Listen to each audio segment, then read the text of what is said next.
Moms. I'm so glad you're here and you made time to join me to discuss time management. So I'm going to tell you that one of the simplest things for me to do in my homeschool mom life has been to organize stuff, because that is my forte. That is the thing that I don't realize how easy those things come by for me. And so then it's actually hard for me to look at, okay, what am I doing that somebody else would want to use? Because I'm like, well, this is just intuitive. But I've learned, you've said really, no, it's not actually. I don't know how to organize various elements of my time, or how I'm approaching housekeeping or housework, or grocery shopping or menu planning, or the homeschool actual activities in the day. And I'm like, okay, let's talk. I can't believe I haven't had a very detailed conversation about this before. But then I realize I have had this conversation in various forms. I have all sorts of things on my website. Say discussions on meal planning. I actually have every single day of the week. I approached it the same way for years, and that made it simpler for me to remember, because it turns out every day at about 5 o'clock, kids are like, hey, Mom, I'm hungry. And you're like, okay, I have to think about dinner again. So it turns out I actually have loads of resources to all the discussion points that I have today. I just forgot about them. So here I am. I'm going to address some of the things that you're asking me, some of the things that I hear on repeat that I have kind of took for granted as things that I just kind of intuitively know. I'll tell you, it wasn't intuitive when I first started as a mom, or even when I first was married. Everything that I learned the good old-fashioned way, with a little grit and effort and a lot of practice and a lot of opportunities over and over and over the course of a lot of time. And I know that how I do things wouldn't necessarily be useful in your home. So just take what works, leave the rest. We all good. As long as it serves you and it helps you to really focus in on the things that are most important for you, that's what matters. So the very first thing that I had a conversation recently with someone about how to manage time and really get clear on how to do all the things that are important in the day. As I probably alluded to last week, the first most important thing is asking ourselves what really matters, because you really don't have all the time in the world to do all the things you want. And I know you know that. However, sometimes it doesn't appear that you know that, or that I knew that back in the day, because we had all these things that we told ourselves we want to do them. They're important. They're all important. Everyone needs everything all the time. And they're asking me, and they're always with me. So surely I have to just do the things because the kids are there. That's why we homeschool. We want to help them.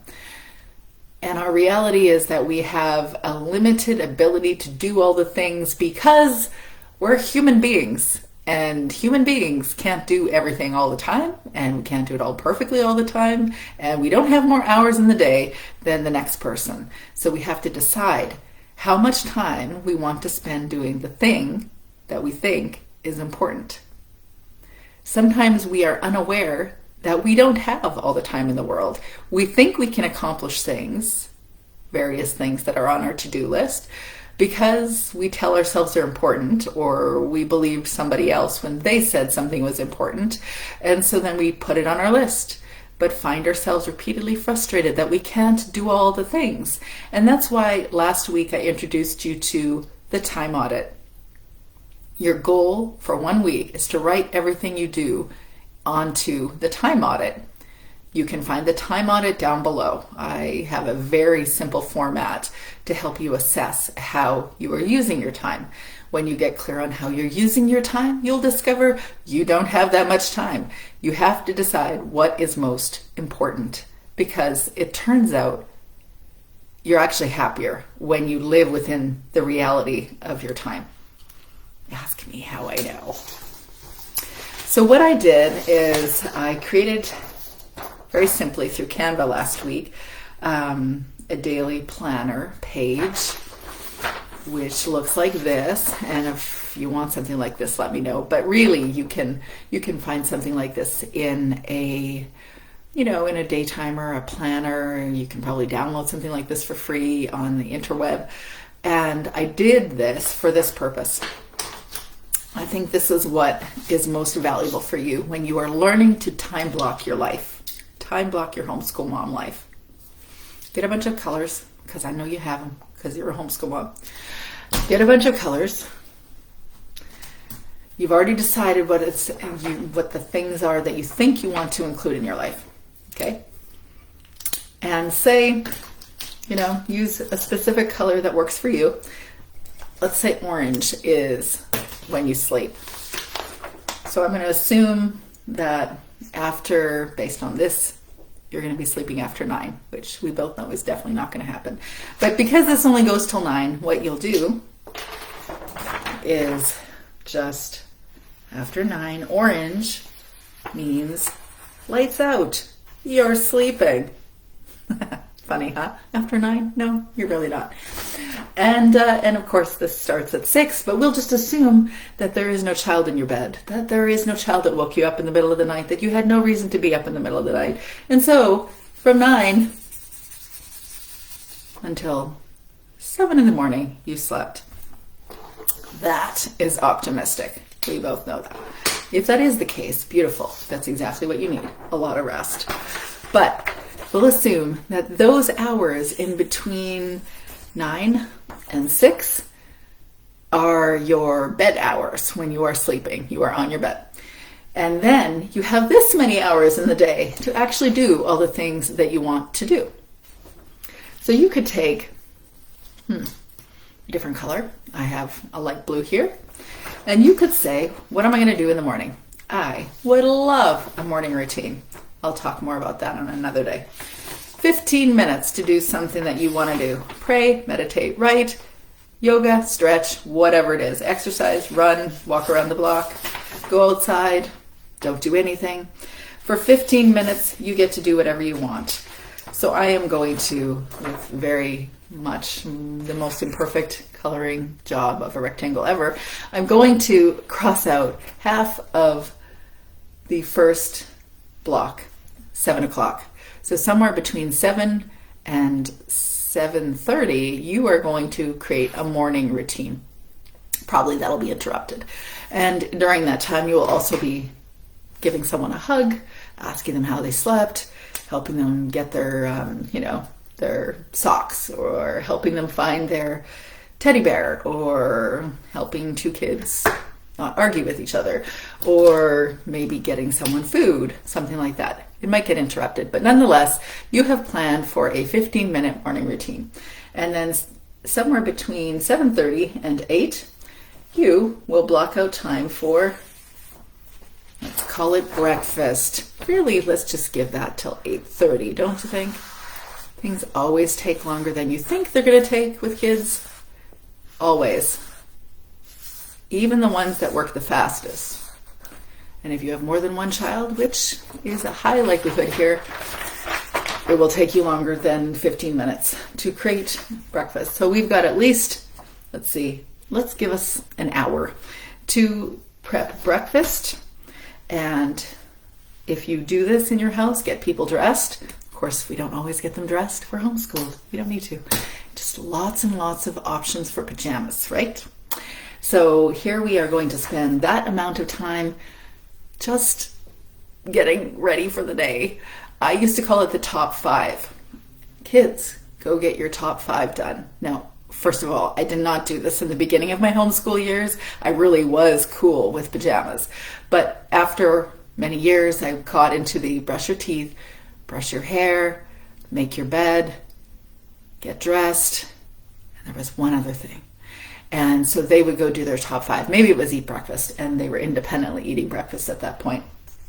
Then by the time 8:30 hits, half of that 8 o'clock block is covered. At 8:30, we would sit, not every year, we weren't consistent with our homeschool routines every year, ever, but about 8:30, we would come together in the great room and we would have circle time.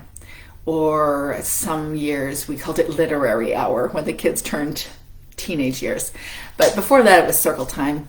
morning circle, morning time, basket time, morning basket, whatever you want to call it, the time where you hang out together, figure out what you're going to do for the day, maybe do a read aloud. I like doing things that I like doing, or including activities that I also like to do in my circle time, and that would have been, like classical history, classical music history, or art history, or just various things that I like doing. I'd include that at that time. Whatever you do at that time of day, you can block it off. So I'm going to choose apparently a different version of orange. Okay, so 8:30 to 9:30 will be that morning circle time. And as you and I both know, that does not mean that everybody is paying attention all day long. Or during that time, it might mean that you have to have a basket of Legos or a basket of drawing books with art supplies right beside you so that you actually can sit down and enjoy the book, share the book, or share the story for the day, and then have your kids occupied doing something with their hands. They pay attention more when their hands are busy, in my experience. And so at 9 o'clock, perhaps, and this is just a perhaps coming from a traditionally homeschooled approach. If you're unschooled, you can ignore this part. But if you're project-based, maybe you can consider this project-based block somewhere between, let's say, 9 and 11. Completely throwing it out here. Zero expectation that you would follow it in a way that I'm suggesting right now. Whatever works for you. But between 9 and 11, you are going to use a different color. And this perhaps will be the time that you do formal academics with your kids. The ones that need to do an activity alongside you, that are not old enough to do independent things, like a high school homeschooler probably would not be welcomed most of the time to stand beside you or sit beside you doing their math workbook, or whatever it is that they do.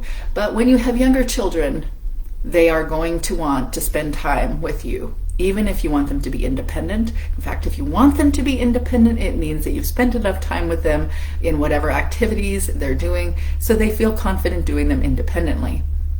Different kids want different levels of independence at different times, and no matter what child, they always want their mom sometime. So somewhere between 9 and 11, let's assume that you're doing something formal.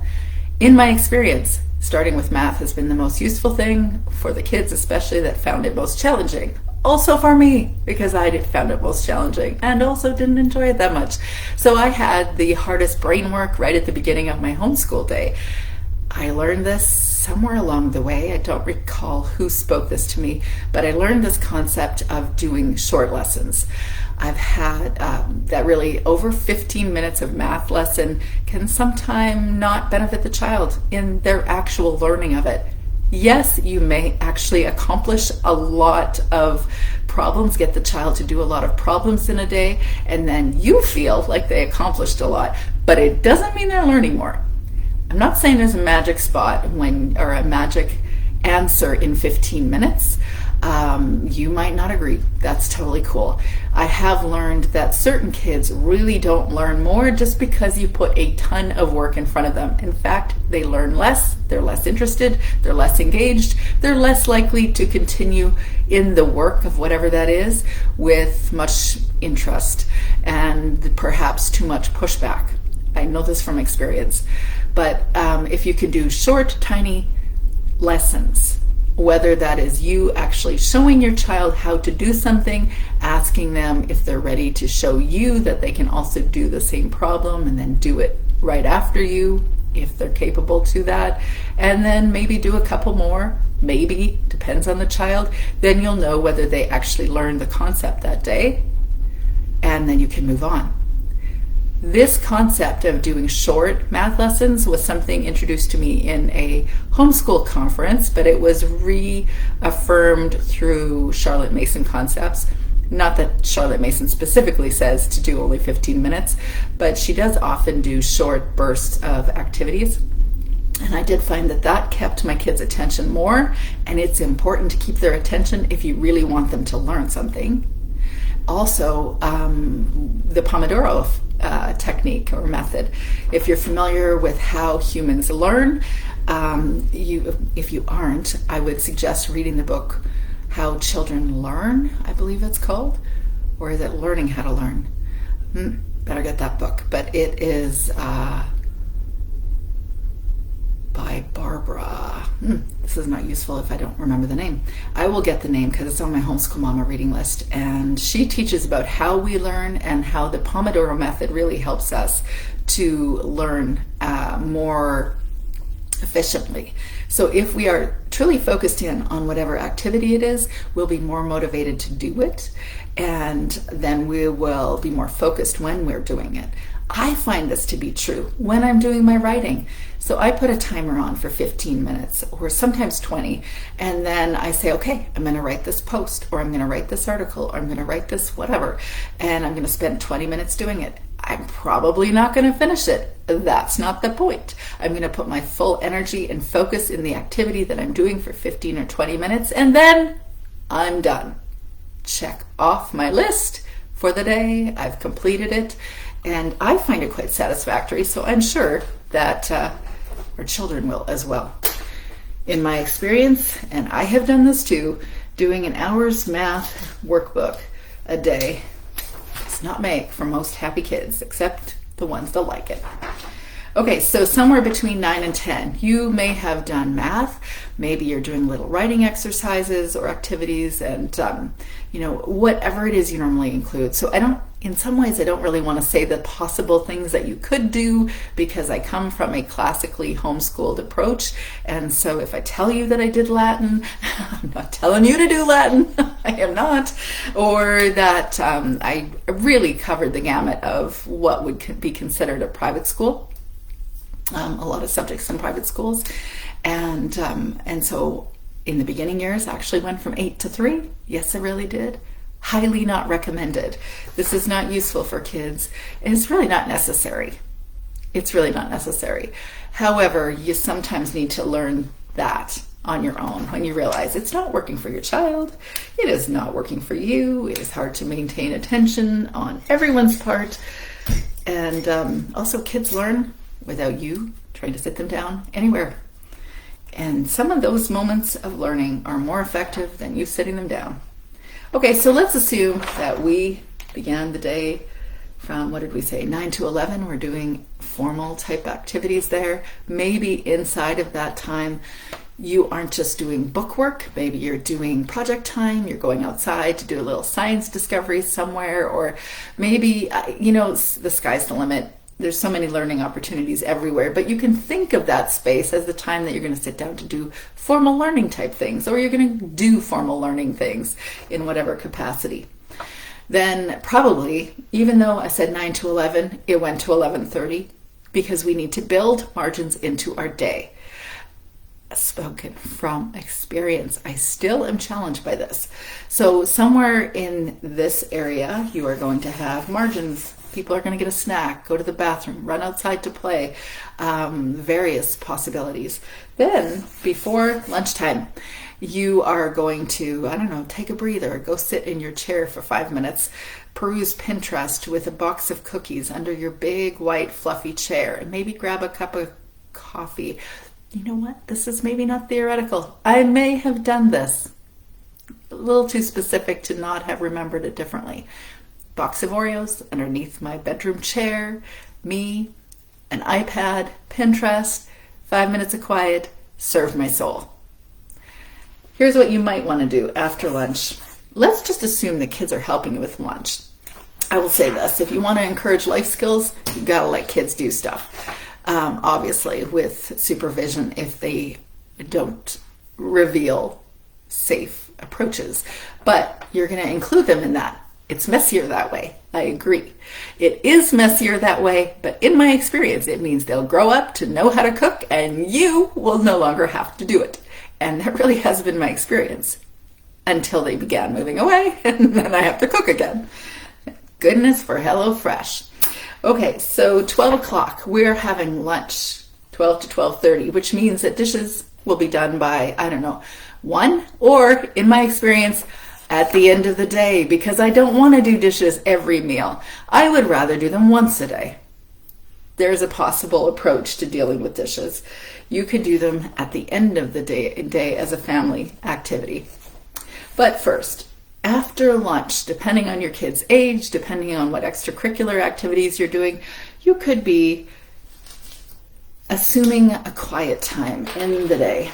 So let's say it's 1 to 2. And this color is not working. But between 1 o'clock and 2 o'clock every day, everyone knows that we are having a communal quiet time. Which means whatever you want it to mean. It can mean that you can each go sit on your beds and do some quiet activities. It might mean that that's not possible yet because your toddler would not allow for that. Or it might mean that you're having a communal quiet time in your family room. Everybody knows. You go grab your books or go grab, I don't know, whatever crafty activity they like doing. Everybody sits down in the great room or family room together, and you turn on a soundtrack to movie soundtracks, and because they're amazing backdrops to any read aloud or any book that a child is reading. It's just so much fun sitting in front of the fire with a mug of something hot and a movie soundtrack playing in the background. It's a beautiful way to read a book. And you can each have your own books and sit quietly together and do that for an hour. This right here is a margin for your mind because you need quiet. If you are the mom that says, I really don't need quiet, I'm not talking to you. Although I would love it if you actually told me if you exist. But this right here is going to be your mental break away, even though you're sitting right next to possibly fidgety children, especially in the beginning when they're like, what are we doing? We're going to sit together and not do anything and be quiet. It might take a while, but guess what? Just like the kitchen time as a communal kitchen time where kids learn how to cook and then they actually cook you out of a job, ditto for this. They learn how to be quiet amongst the masses, or at least they're quieter, and you can have some mental margin time. For as much time as you can milk it. Of course, getting outside is as useful as this, so maybe you want to schedule in 1,000 hours outside. Just kidding, 20 minutes.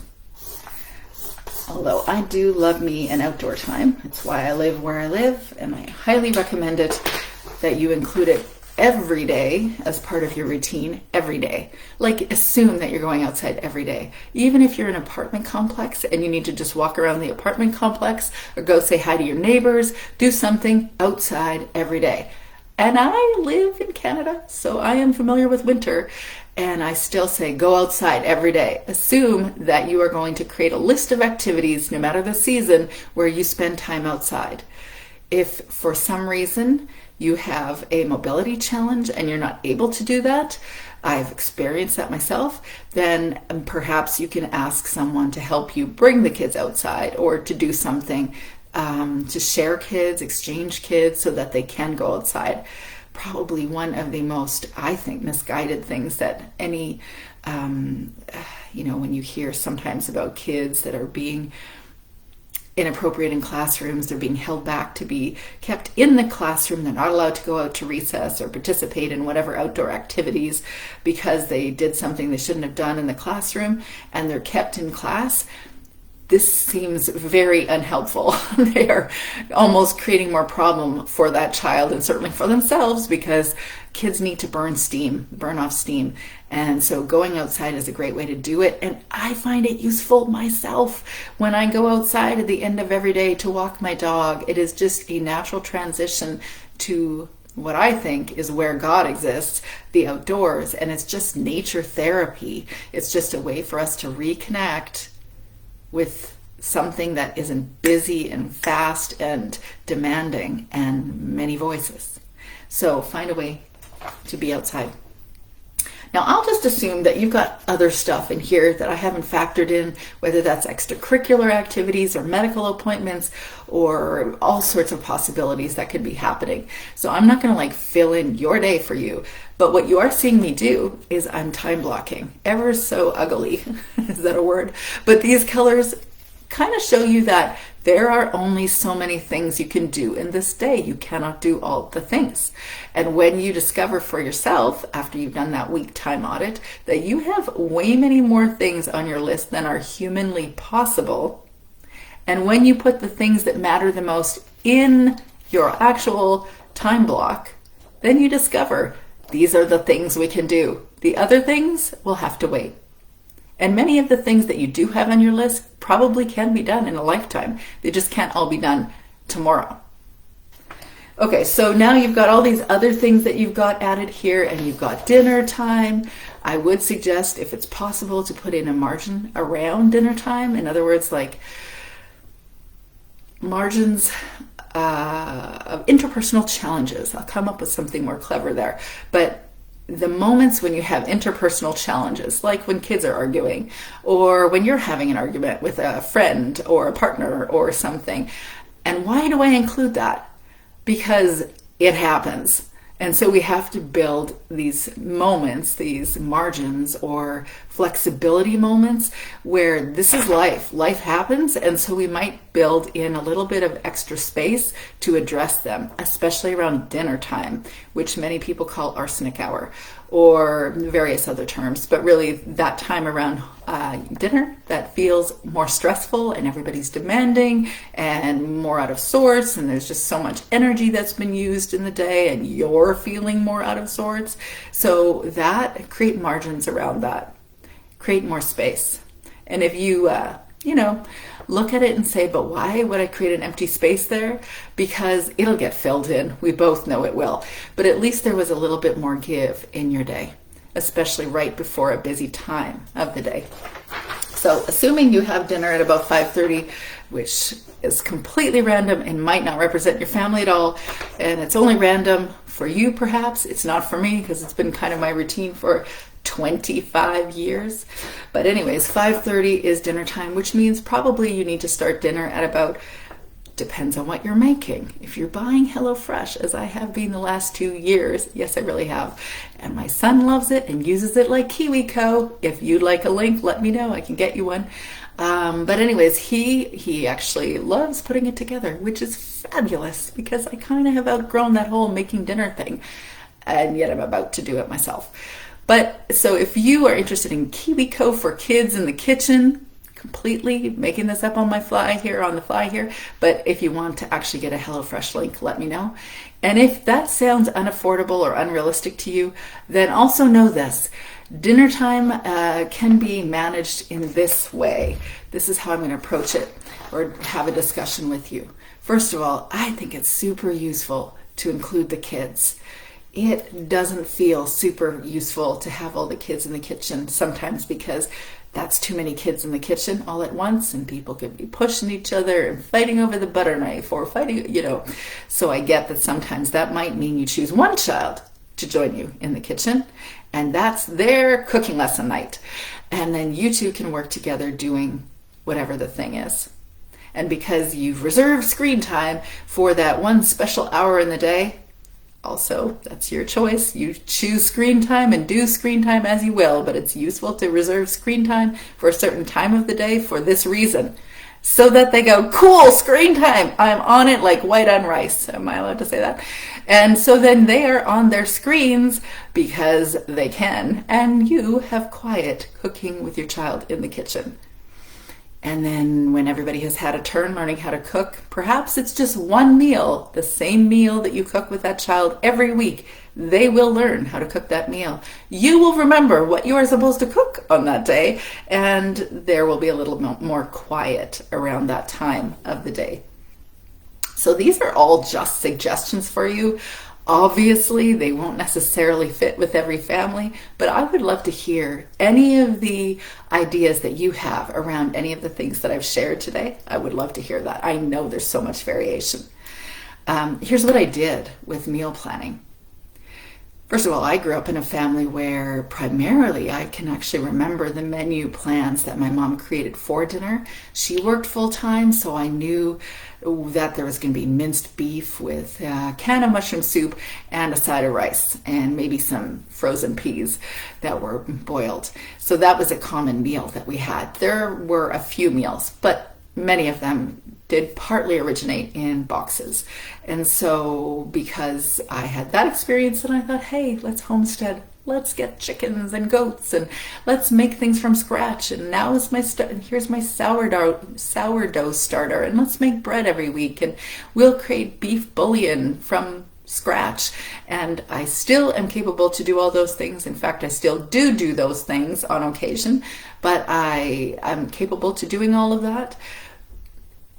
But to do all of that as I was homeschooling was a lot, as you and I both know, to learn all of that, because I learned all my cooking skills when I first was married in September of 1999. And so that's when I started to cook. By the time I reached my homeschool years, I realized this is not possible. This is too much to make fresh, homemade, homestead-built meals. I wasn't homesteading yet. But anyways, making fresh meals from scratch, every meal, that's a lot of time. So I simplified it. In fact, I simplified it so much so that I can tell you what my menu was for at least 6 or 7 years in a row. Very routinely, I included the same meal on Monday night, then Tuesday, Wednesday, Thursday, Friday, Saturday, and Sunday, every single day for years. Unless we were traveling, which we were, or unless we just ate out or did something different. But I knew that Mondays were the fast food night. But just wait, not the fast food in a fast food restaurant. It was rather fast food that was fast to make at home, which you will probably be surprised when I share with you what it was. Frozen fish.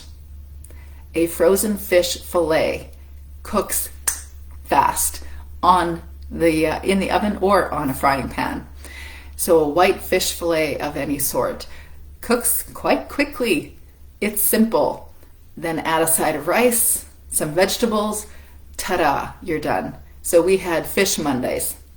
Not the favorite of a couple of my kids, but it was very simple, and Mondays were always the most condensed days in my experience, so that was the day I really wanted it to be simple. So I always kept some frozen white fillets, fish fillets, in the freezer. Tuesdays was chicken night. So for various cuts of chicken, it didn't matter what it was, but somehow we make chicken on chicken night. And of course the kids got a lot more adventurous. So actually I think still on my YouTube channel, I have videos in my second daughter, Madeline's last homeschool high school year. Her and I did a bunch of YouTube videos on cooking, on really cooking shows. She loved cooking, and she could cook most things, like right from French pastry to pretty much anything in the kitchen. And she tried everything. Because she started at 2, by the way. She really did start at 2. And I tolerated mess, and I let go of control, and my kids learned how to cook. And so anyway, she did a lot of cooking. We did a lot of YouTube cooking shows. I can share those with you if you're curious. And chicken was one that we experimented with a lot. As meat goes, it's typically less expensive. Wednesdays was vegetarian night. I was not a vegetarian, but I was determined after I was introduced to Dr. Daniel Amen that I did not need to eat as much meat as I was. I'm a farm girl by genetic history, and so I do just fine with milk and cheese and meat. And in fact, I tried to be vegetarian one summer and discovered that my body did not like that. I did not feel good, passing out frequently. As soon as I had steak, I was great. So to all the vegetarians out there, this is not my experience. But I did instill a vegetarian night because I don't think we need to eat as much meat as we eat. And guess what? It's less expensive to learn how to incorporate many vegetarian meals. At least if you haven't been introduced to tofu or lentils, beans, give me a few more things. Throw things in the comment section if you want to. Other vegetarian possibilities. There's so many possibilities nowadays, and people have just come up with so many possibilities. There's going to be something out there that you like that doesn't include meat, and it's cheaper. Okay, so Thursdays was, let's see, it was usually either some sort of beef, pork, ground beef, something like that, red meat night. Fridays was a fun night. We may have been making a pizza. The kids love to make pizza. I definitely created a post for that. Or just some sort of fun food. So it could have been lentil nachos or you name it, but it was something fun. Something fun, usually with a movie. Now I love doing a dance Friday night. That's my thing. Okay, so then Saturday, it would be probably a date night. And if it wasn't a date night, it was my favorite meal of the week. Can you guess what it is? Leftovers. Yours too? That was my favorite meal of the week. Leftovers. I am still to this day grateful for leftovers because it means I do not have to prep something. And I enjoyed it when I first made it, so there it is again. Ta-da! Lovely to have leftovers. And then Sunday, very debatable. It could either be, if it was a rainy day, it might have been pancakes or waffles, or maybe we allowed the kids to do even something more amazing, like creating their own crepes and filling them with fruit. Or we could have done something bigger, especially if we had friends over. We would be doing something like a beef roast or I don't know, pork Diane. There were so many possibilities that we did on a Sunday. Not necessarily extravagant though. But the key for us was to do the same thing over and over and over and over and over, so that you didn't say to yourself, it's 5 o'clock. Oh, people are hungry. What am I going to make? It doesn't have to be your experience. It can be. It probably will be on occasion, because that is just the way things are. When you sign up to Mother, it turns out you sign up, or really if you sign up to parent, not just Mother, because I know there's a lot of dads that are the primary cooks. It's not my experience, but that you sign up to feed your children. So something that I definitely learned to do was keep it simple. Now, as to housekeeping, I would probably the biggest thing that I would share with you, if you're trying to manage your time when it comes to housekeeping, assume that you're going to do the thing, whatever the thing is that you think is important to help clean your house. But assume that it's going to be an activity that you do for the rest of your life, and unless you can afford a housekeeper.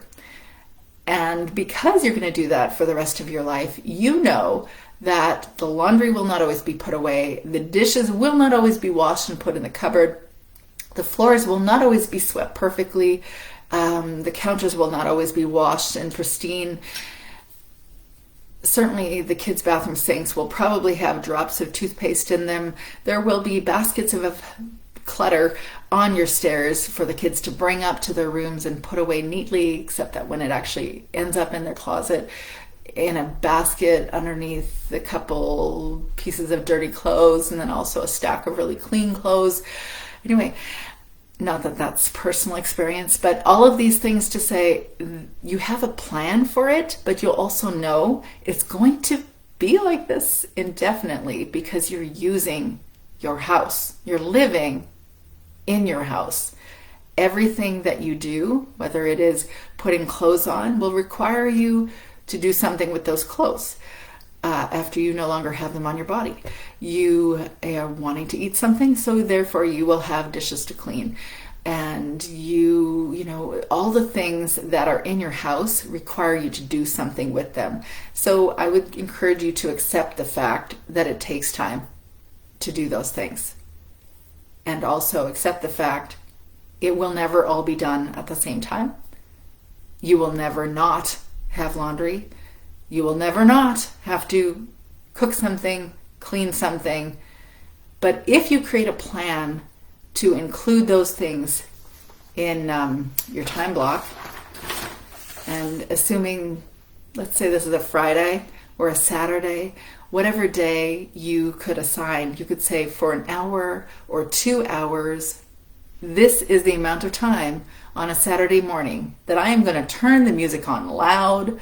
I'm going to assign housework activities or put household activities onto little pieces of paper and throw it into a jar and have kids pull out an activity, and they can go do that activity, assuming they're old enough and they have any training in how to do it.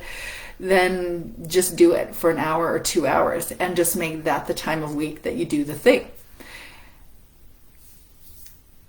Knowing that probably within the hour, your home won't look as clean as it did an hour ago, but it was clean and you knew it was clean, and there's no social worker calling your house asking why you're living in this house the way you're living in it, that you do indeed have a plan to clean the clothes, wash the dishes, sweep the floors, take out the garbages, etc., etc., etc. And so when, on occasion, you discover you don't want to wash the the floors going upstairs this week, it's okay, because it will be next week, or it'll be the week after.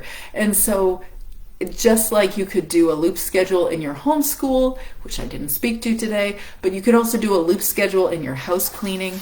And also, most importantly, learn to accept that it really will not always be clean. Not if you're living there. Of course, because I'm originally a classically homeschooled mom, I want to leave you with this interesting quote by Aristotle. He says, "We are what we repeatedly do." So though I don't think it's a requirement that we do everything every day at the exact same time, the exact same way, sometimes our soul is happier when we know we are doing that thing at all, and that we are doing it with a significant, or at least a fairly predictable routine. And when we do, we can know that we are what we repeatedly do. We have a clean house once a week. We clean our houses. We have a plan to homeschool our kids. Therefore, we're homeschooling. We cook our meals for our kids every week or every day. And we therefore are nurturing mothers, offering our kids things that are useful for them. So you just repeatedly do the thing.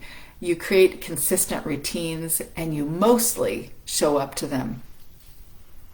I'm curious if you have anything you'd like to add. I can realize now with my list of things that I've written here, I could probably talk time management stuff all the time, and we could just call this the Homeschool Mom Time Management Group. But that is another group that I have, and it's over there, and that's what I do over in that group. But if you have anything that you would like to add, or any ideas or thoughts that you have, please put them down below. I'd love to hear your thoughts. And I hope you have a really great Thanksgiving or a lovely week.